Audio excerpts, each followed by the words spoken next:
Two point चीज़ें clear करता हूँ आपको। और ये रिलीज़ किया गया रिसेंटली 14 अक्टूबर 2021 में अधिसूचना नई दिल्ली की तरफ से 13 अक्टूबर 2021 में रिफ्लेक्ट कर दिया गया है स्क्रीन पर आपके सामने। और ये देख लीजिएगा, आज की डेट तो खैर ये नहीं है, एनीवेज चीज़ें क्लियर करता हुआ चलता हूँ। एक 23 अगस्त 2010 में एक नोटिफिकेशन, एक एजेहाई भारत का राजपत्र था, गैजेट ऑफ इंडिया रिलीज़ किया गया था, एनसीटी की थ्रू गाइडलाइंस रिलीज़ की गई उसमें। उसी में पुनः संशोधन की प्रक्रिया इस वाले नोटिफिकेशन के अंदर की गई है, जिसमें पॉइंट 1 के अंदर कुछ चीज़ें ऐड होंगी, फिर पॉइंट 2 के अंदर कुछ चीज़ें ऐड होंगी, देन पॉइंट 3 के अंदर ऐड होंगी। और ये ऐड कहाँ पर हो रही हैं, ये इस वाले, ये जो 23 अगस्त 2010 में रिलीज़ हुआ ना, उसके अंदर ऐड ऑन की जा रही हैं। किस तरीके से, देखिए वहाँ पर जो अनुच्छेद 1 मिलेगा, उसके अंदर उप अनुच्छेद 1 मिलेगा, उसका खंड का जो है, उसके बाद खंड का के बाद आपको ये ऐड ऑन कर देना है वहाँ पर।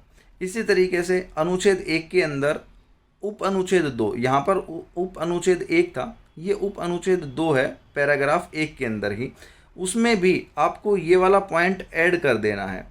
ठीक है, इसी तरीके से अगर मैं और आगे बढ़ता हूँ तो हमें पता लगता है मेन चीज़ जो कि पीआरटी और बीएड वाले केस को लेकर बोली जा रही है, वो यहाँ पर दिखाई दे रहा है कि जो 2010 वाला आपको गैजेट ऑफ इंडिया है, उसके पैराग्राफ 3 में खंड का खा के बाद आपको ये पॉइंट ऐड कर देना है। इसका मतलब जो खंड का और ख मिलेगा वो मिलेगा आपको 2010 वाले में, उसके बाद आपको ग पॉइंट ऐड कर देना है वहाँ पर, जिसके तहत कि भैया राष्ट्रीय अध्यापक शिक्षा परिषद यानी कि एनसीटीई से, जिसने भी एनसीटीई से मान्यता प्राप्त किसी संस्थान से 3 वर्षीय एकीकृत बोले तो ये बीएड और एमएड, बीएड 2 साल की, एमएड 2 साल की, वो अलग अलग ना करके कंबाइंड कोर्स, जिसके अंदर आपकी बीएड और एमएड दोनों इकट्ठी ही हो जाएंगी लेकिन 3 साल के अंदर हो जाएंगी, की योग्यता हासिल की है, उसे कक्षा 1 से 5वीं तक पढ़ाने हेतु अध्यापक के रूप में नियुक्ति के लिए विचार किया जाएगा। ये विचार किया जाएगा, ये ठप्पा नहीं लगा रहे हैं, थोप नहीं रहे हैं चीज़ों को, विचार किया जाएगा। एलिजिबिलिटी 100% नहीं दे रहे हैं, ठीक है जी। लेकिन अगर विचार करने के बाद उनको एलिजिबिलिटी दे भी दी जाती है, उनका सिलेक्शन कर भी लिया जाता है, तो उनको बशर्ते कि शिक्षक के रूप में नियुक्त व्यक्ति को प्राथमिक शिक्षक के रूप में नियुक्ति के 2 साल के भीतर, कि भैया आप सिलेक्शन ले लो, आप एंट्री कर जाओ, आप पढ़ाने लग जाओ, लेकिन ज्वाइनिंग के 2 साल के भीतर, ज्वाइनिंग से 2 साल के भीतर आपको राष्ट्रीय अध्यापक शिक्षक परिषद यानी कि एनसीटी से मान्यता प्राप्त प्राथमिक शिक्षा शास्त्र में अनिवार्य रूप से 6 महीने का ब्रिज कोर्स करना होगा। ठीक है, पढ़ लो अच्छे से, हटा देता हूँ ये मार्कर वगैरह।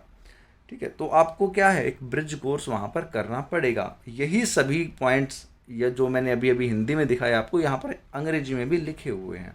जिस भी भाषा में आप कंफर्टेबल हो आप वो चीज़ें पढ़ सकते हो, स्क्रीनशॉट ले सकते हो। बाकी ये कंप्लीट चीज़ें 2010 वाला भी, 2018 वाला भी, 2021 वाला, ये जो मैं भी पढ़ रहा हूँ आपके सामने, तीनों ही टेलीग्राम चैनल पर शेयर कर दिए जाएंगे। डिस्क्रिप्शन सेक्शन में टेलीग्राम चैनल का लिंक है। अगर आपको वो चीज़ें अभी मैं दिखाऊंगा, 2010 वाला तो दिखाऊंगा ना, मैच करके दिखाना है अभी आपको। ठीक है, तो चलो वहाँ पर लेकर चलता हूँ आपको। ये देखिएगा यहाँ पर द गैजेट ऑफ इंडिया, और ये कौन से वाला है भैया, 25 अगस्त 2010 वाला है। ठीक है, और इसी के अंदर वो सभी पॉइंट्स ऐड ऑन होने हैं आपके। ये देख लीजिएगा यहाँ पर वो जो 23 अगस्त 2010 लिखा हुआ था ना, ये रहा 23 अगस्त 2010। तो न्यूनतम क्वालिफिकेशन की बात करें प्राइमरी के लिए कक्षा 1 से 5वीं तक का हिसाब किताब, तो भैया ये तो सभी को पता ही है आपको। ठीक है, नहीं पता तो पढ़ लेना अच्छे से, चीज़ें और भी क्लियर हो जाएंगी। और जो कैंडिडेट अभी एडमिशन लेने जाने वाले हैं या जिनको अपने बीएड, डीएड, स्पेशल वगैरह पर कुछ भी डाउट है, इनसे क्लियर कर लीजिएगा अच्छे से। ठीक है, लिखा गया है यहाँ पर न्यूनतम 50% अंकों के साथ उच्च माध्यमिक या उसके समकक्ष इक्विवेलेंट एवं प्राथमिक शिक्षा शास्त्र में द्विकोर्स डिप्लोमा जिस भी नाम से जाना जाता हो। जिस भी नाम से जाना जाता हो का मतलब ये होता है कि भैया इसको जेबीटी भी बोल देते हैं, इसको डीएड भी बोल देते हैं। ठीक है, और इसको यूपी में कुछ किसी और नाम से भी जाना जाता है, पंजाब में किसी और नाम से भी जाना जाता है।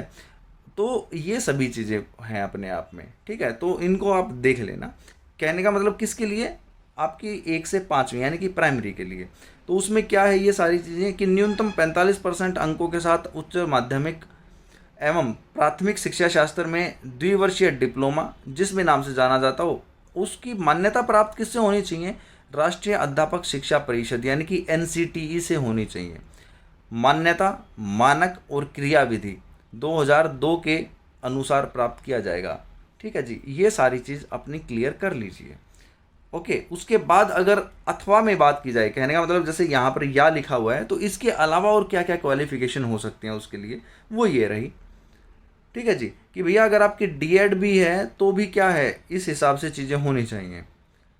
ओके, या फिर डिप्लोमा किया हुआ है विशेष शिक्षा यानी कि स्पेशल एजुकेशन से, तो भी आपकी कुछ इस तरीके की चीज़ें होनी चाहिए। ओके, तो ये चीज़ आपको क्लियर करनी होंगी। ओके, ये और भी देख लीजिए, एक खंड है यहाँ पर, ये भी लिखा हुआ है। ओके, ये टेट वगैरह वाली की बात की गई है। जो बात है आपकी 6 से 8 तक की, कहने का मतलब आपका TGT के लिए, वो तो सबको क्लियर है ही, और TGT तो एग्ज़ाम हो ही चुके हैं, तो उसकी बात ही क्या करें। ये चीज़ें और देख लीजिए, स्क्रीनशॉट कोई लेना चाहे तो ले सकता है, कोई दिक्कत नहीं है। ओके, मैं पॉइंट 3 की तरफ बढ़ रहा हूँ धीरे धीरे, सिर्फ और कुछ बात नहीं। ठीक है जी, ये देख लीजिएगा जो मेन बात PRT के लिए की गई है। तो एक तो भैया ये देख लो, ये पॉइंट 2 आ गया आपका। ओके, और ये आ गया पॉइंट 3, यानी कि जो पैराग्राफ 3 बोला गया है और उसके अंदर का और खा मैंने बोला था 2010 वाले में मिलेंगे, तो ये यहाँ पर मिल रहे हैं हमें। ये का लिखा हुआ है, पढ़ते हैं कि का में क्या है। जिसके पास न्यूनतम 50% अंकों के साथ BA BSc या B.Ed योग्यता है, कक्षा 1 से 5 में नियुक्ति के लिए 1 जनवरी 2012 तक पात्र होगा, बशर्ते कि वह नियुक्ति के बाद, वही वाली चीज़ें ब्रिज कोर्स वाली लिखी होगी है ना, नियुक्ति के बाद प्राथमिक शिक्षा शास्त्र से राष्ट्रीय अध्यापक शिक्षा परिषद यानी कि NCTE द्वारा मान्यता प्राप्त 6 महीने का विशेष प्रशिक्षण प्राप्त कर ले, यानी कि वही स्पेशल ब्रिज कोर्स आप कह सकते हो जिसको। खा पॉइंट में लिखा गया है ये कि भैया जिसके पास D.Ed विशेष शिक्षा यानी कि D.Ed किया हो स्पेशल एजुकेशन से, B.Ed किया हो विशेष स्पेशल से योग्यता है, उसे नियुक्ति के बाद प्राथमिक शिक्षा शास्त्र से राष्ट्रीय अध्यापक शिक्षा परिषद द्वारा मान्यता प्राप्त 6 महीने का वही ब्रिज कोर्स वाली बात की गई। अब खा के बाद गा पॉइंट जो ऐड होना है वो वाला है जो हमने अभी पीछे पढ़ा था। तो एक बार वापस से जाकर उसको भी पढ़ लेते हैं ताकि आपको और अच्छे से लिंक आप कर पाओ चीज़ों को। ठीक है, तो देखिएगा वो चीज़ भी दिखाता हूँ मैं आपको। ये देखिएगा, उस खा के बाद जो गा पॉइंट था वो ये आ गया, जिसने भी राष्ट्रीय अध्यापक शिक्षा परिषद से मान्यता प्राप्त किसी संस्थान से 3 वर्षीय एकीकृत, यानी कि ये कंबाइंड वाली जो चीज़ें हैं वो बोल दी गई हैं यहाँ पर कि भैया उसको उसके लिए भी 1 से 5वीं तक पढ़ाने हेतु अध्यापक के रूप में नियुक्ति के लिए विचार किया जाएगा, और उसको भी क्या करना होगा, एक 6 महीने का ब्रिज कोर्स, कब, ज्वाइनिंग के 2 साल के भीतर, जिसकी मान्यता प्राप्त किससे होनी चाहिए, राष्ट्रीय अध्यापक शिक्षा परिषद यानी कि NCTE से होनी चाहिए। अब ये सारी चीज़ें कंबाइंड हो रही हैं, और इसी तरीके से जो आपकी अपकमिंग वैकेंसीज़ का हिसाब किताब बनेगा, पर्टिकुलरली अगर मैं PRT पोस्ट के लिए बोलूँ तो, क्योंकि उन्हीं के लिए यहाँ पर ज़्यादा फेरबदल देखा जा रहा है, या फेरबदल तो क्या है कि कुछ नई चीज़ें ऐड ऑन की जा रही हैं, और ये जो बेस बनेगा किसी तरीके से आपका जो PRT B.Ed का एक इशू चल रहा है अभी, उन चीज़ों का भी ये बेस बनेगा, और कहीं ना कहीं वो भी अपने रिजल्टेंट तक पहुंचेंगी। क्या रहता है, B.Ed वालों को एंट्री मिलती है नहीं मिलती है, फॉर्म्स रीओपन होते हैं नहीं होते, अपने आप में इन सभी चीज़ों के ऊपर क्वेश्चन मार्क है अभी तक। कब एग्ज़ाम होगा, हियरिंग की डेट 13 जनवरी और 22 जनवरी ऑलरेडी मिल चुकी है। आपके क्या विचार हैं आप कमेंट सेक्शन में बता सकते हैं। बाकी जो भी कुछ डिस्कशन रहेगा, रात को लाइव सेशन रखेंगे, उसमें बात करेंगे आपसे अच्छे से डीपली तरीके से, और पता चलेगा कि चीज़ें किस तरीके से और किस तरह फॉरवर्डिंग में जा रही हैं। ठीक है, तो अब ये दोनों ही नोटिफिकेशन 2010 वाला, 2021 वाला, और इनके बीच में 2018 में भी एक आया था, वो भी तीसरा मैं टेलीग्राम चैनल पर शेयर कर दूंगा। ठीक है जी, बाकी आपका अपना इवैल्यूएशन है, आपकी अपनी सोच है। जो चीज़ें यहाँ पर लिखी हुई हैं मैंने सिर्फ और सिर्फ वही आपको बताई हैं, अपनी तरफ से कुछ भी ऐड ऑन नहीं किया है। बाकी आपकी अपनी सोच, जिस तरीके से भी आप चीज़ों को लेकर चलें, आई होप चीज़ें बेहतर रहेंगी, अच्छी हैं सब कुछ। और so that was my time. This was Umesh Bhardwaj signing off, and do what I want to do, try to be what I want to be, my lovely friends. Thank you very much. Bye bye, take care, ख्याल रखिए, खुशी है। मैं मिलता हूँ आपको live session में। Bye bye, take care.